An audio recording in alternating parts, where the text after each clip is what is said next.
Sir, ನಾನು Mysuru chamber of ಕಾಮರ್ಸ್ನ ಅಧ್ಯಕ್ಷನಾಗಿ, FKCC ಡೈರೆಕ್ಟ್ರಾಗಿ, ಕಾಸಿಯಾದಲ್ಲಿ ಡೈರೆಕ್ಟ್ರಾಗಿ, ಅದೇ ರೀತಿ ಭಾರತ ಸೇವಾ ದಳದಲ್ಲಿ ನಾನು ಜಿಲ್ಲಾ ಸಮಿತಿ ಸದಸ್ಯನಾಗಿ, ಅದಲ್ಲದೆ ಮೈಸೂರು ತಾಲೂಕು ಕೃಷಿ ಸಭಾದ ಅಧ್ಯಕ್ಷನಾಗಿ ಕಾರ್ಯನಿರ್ವಹಿಸ್ತಾ ಇದ್ದೇನೆ. ಇದಲ್ಲದೆ ಪ್ರಾಥಮಿಕ ಕುಂಬಾರಕೊಪ್ಪಲು ಪ್ರಾಥಮಿಕ ಸರ್ಕಾರಿ ಪ್ರೌಢಶಾಲೆ ಮತ್ತು ಸರ್ಕಾರಿ ಹಿರಿಯ ಪ್ರಾಥಮಿಕ ಶಾಲೆಯಲ್ಲಿ ನಾನು ಹಳೆ ವಿದ್ಯಾರ್ಥಿ ಸಂಘದ ಅಧ್ಯಕ್ಷನಾಗಿದ್ದೇನೆ. ಅಲ್ಲಿ ಮತ್ತು ಲಯನ್ಸ್ ಕ್ಲಬ್ನಲ್ಲಿ ಸರ್ವಿಸ್ ಮಾಡ್ತಾಯಿದ್ದೇನೆ.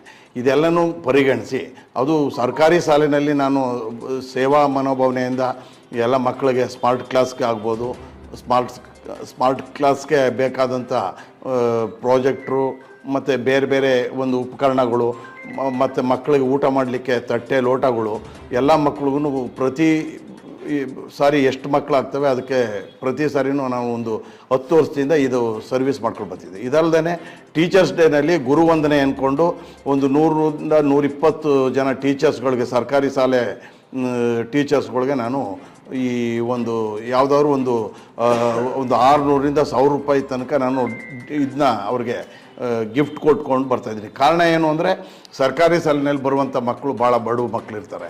ಸರ್ಕಾರಿ ಸಂಬಳ ತೊಗೊಂಡು ಅವರು ಪಾಠ ಸರಿಯಾಗಿ ಮಾಡದೆ ಹೋದರೆ ಅವ್ರಿಗೆ ಎಚ್ಚರಿಸ್ಬೇಕು. ಮತ್ತು ಈ ಥರ ಪಬ್ಲಿಕ್ಸು ನಮಗೆ ಸಹಾಯ ಮಾಡ್ತಾರೆ, ನಾವು ಮಕ್ಕಳಿಗೆ ಪಾಠ ಮಾಡಬೇಕು ಅನ್ನೋ ಒಂದು ದೃಷ್ಟಿ ಬೆಳೀಲಿ ಅನ್ನೋದಕ್ಕಾಗಿ ಗುರುವಂದನೆ ಮುಖಾಂತರ ನಾನು ಆ ಥರ ಮಾಡಿದ್ದೀನಿ. ಅದೇ ರೀತಿ ಸಾಕಷ್ಟು ಮರ ಗಿಡಗಳನ್ನ ನೆಡಲಿಕ್ಕೆ ನಾನು ಒಂದು 6000 ಚಿಲ್ಲರೆ ಮರಗಳನ್ನ ನಾನು ಒಂದು 5 ಎಕರೆ ಚಿಲ್ಲರೆ ಜಮೀನಲ್ಲಿ ಬೆಳೆಸಿದ್ದೀನಿ. ಅದಲ್ಲದೆ ಎಮ್ರಲ್ಡ್ ಎನ್ಕ್ಲೇವ್ನಲ್ಲಿ ನಾನು ಗಿಡಗಳ ಬೆಳೆಸಿದ್ದೀನಿ. ಅದೇ ರೀತಿ ಸಾಕಷ್ಟು ಸಂಘ ಸಂಸ್ಥೆಗಳಲ್ಲಿ ನಾನು ಪದಾಧಿಕಾರಿಯಾಗಿದ್ದೀನಿ.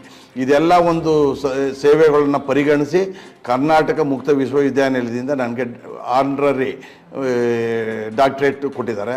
ಅದಕ್ಕಾಗಿ ನಾನು ಸರ್ಕಾರ ಮತ್ತು ರಾಜ್ಯಪಾಲರಿಗೆ ಮತ್ತು ಈ ವೈಸ್ ಚಾನ್ಸಲರ್ ಅಲ್ಸೆ ಸಾಹೇಬರಿಗೆ ನಾನು ಕೃತಜ್ಞತಾಪೂರ್ವಕವಾಗಿ ಅಭಿನಂದಿಸ್ತೇನೆ. ನಾನು ಈ ಸೇವೆ ಮಾಡಲಿಕ್ಕೆ ಮೂಲ ಕಾರಣ ಮೈಸೂರು ಚೇಂಬರ್ ಆಫ್ ಕಾಮರ್ಸ್ನ ಅಧ್ಯಕ್ಷನಾದದ್ದು. ಮೈಸೂರು ಚೇಂಬರ್ ಆಫ್ ಕಾಮರ್ಸ್ನ ಅಧ್ಯಕ್ಷನಾಗಲಿಕ್ಕೆ ಸುಧಾಕರ್ ಎಸ್ ಶೆಟ್ಟಿ ಅವರು ನನ್ನ ಈ ಸ್ಥಾನಕ್ಕೆ ಕೂರಿಸಲಿಕ್ಕೆ ಪ್ರಯತ್ನಪಟ್ಟು ನನ್ನ ಈ ಒಂದು ಸ್ಥಾನದಲ್ಲಿ ಕೂರಿಸಿದ್ದಾರೆ. ಅದಕ್ಕಾಗಿ ನಾನು ಅವ್ರಿಗೆ ಕೂಡ ಅಭಿನಂದಿಸ್ತೇನೆ. ಅದೇ ರೀತಿ ನನಗೆ ಈ ಒಂದು ಸೇವಾ ಮನೋಭಾವನೆ ಬರಲಿಕ್ಕೆ ಮೂಲ ಕಾರಣ ಎಮ್ರಾಲ್ಡ್ ಎನ್ಕ್ಲೇವ್ನ ಮಿಸ್ಟ್ರು VR ವೇಣುಗೋಪಾಲ್ ಅಂತ ಅವರು ನನಗೆ ಸಹಾಯ ಮಾಡಲಾಗಿ, ಮತ್ತು ಅವ್ರ ಜೊತೆಯಲ್ಲಿ ವರ್ಷ ಅಸೋಸಿಯೇಟ್ಸ್ನ MD ಆದಂಥ ಶ್ರೀ B ಕುಮಾರ್ ಅವರ ಒಂದು ನನ್ನ ಸಹಾಯ ಮತ್ತು ಅವರ ಒಂದು ಮಾರ್ಗದರ್ಶನದಲ್ಲಿ ನನಗೆ ಈ ಒಂದು ಸೇವಾ ಮನೋಭಾವನೆ ಮಾಡಲಿಕ್ಕೆ, ಸೇವಾ ಕಾರ್ಯಗಳ ಮಾಡಲಿಕ್ಕೆ ಹಣದ ಸೌಲಭ್ಯ ಮತ್ತು ಮಾರ್ಗದರ್ಶನ ನಮಗೆ ಅತ್ಯಮೂಲ್ಯವಾದದ್ದು.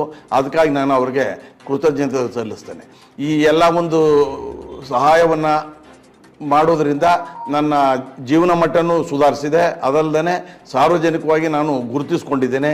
ಸಾಕಷ್ಟು ಉದ್ಯೋಗಿಗಳಿಗೆ ಉದ್ಯೋಗ ಅವಕಾಶ ಮಾಡಿಕೊಳ್ಳಲಿಕ್ಕೆ, ಉದ್ದಿಮೆದಾರರಿಗೆ ಉದ್ಯಮ ಸ್ಥಾಪಿಸಲಿಕ್ಕೆ ಅವ್ರಿಗೆ ಬೇಕಾದಂಥ ನಿವೇಶನಗಳನ್ನು ಮೈಸೂರಿನ ಜಿಲ್ಲಾಧಿಕಾರಿಗಳವರ ಅಧ್ಯಕ್ಷತೆಯಲ್ಲಿ ಇರ್ತಕ್ಕಂಥ ಸಿಂಗಲ್ ವಿಂಡೋದಲ್ಲಿ ನಾನು ಸದಸ್ಯನಾಗಿ ಅವರಿಗೆ ಸಹಾಯ ಮಾಡಿದ್ದೇನೆ. ಅದರಾಗಿ ಸಾಕಷ್ಟು ಸಾವಿರಾರು ಜನ ಒಂದು ಉದ್ಯೋಗ ಮಾಡಲಿಕ್ಕೆ, ಉದ್ಯೋಗದಾತರಾಗಲಿಕ್ಕೆ ಅವಕಾಶ ಮಾಡಿಕೊಟ್ಟಿದ್ದೀವಿ. ಇದೆಲ್ಲನೂ ಪರಿಗಣಿಸಿ ಸರ್ಕಾರ ಮತ್ತು ಮೈಸೂರಿನ ಕರ್ನಾಟಕ ಮುಕ್ತ ವಿಶ್ವವಿದ್ಯಾನಿಲಯದಿಂದ ಈ ಒಂದು ಡಾಕ್ಟ್ರೇಟ್ ಪದವಿ ಬರಲಿಕ್ಕೆ ಅವಕಾಶ ಆಗಿದೆ. ಅದಕ್ಕಾಗಿ ನಾನು ಕೃತಜ್ಞತೆ ಸಲ್ಲಿಸ್ತೇನೆ.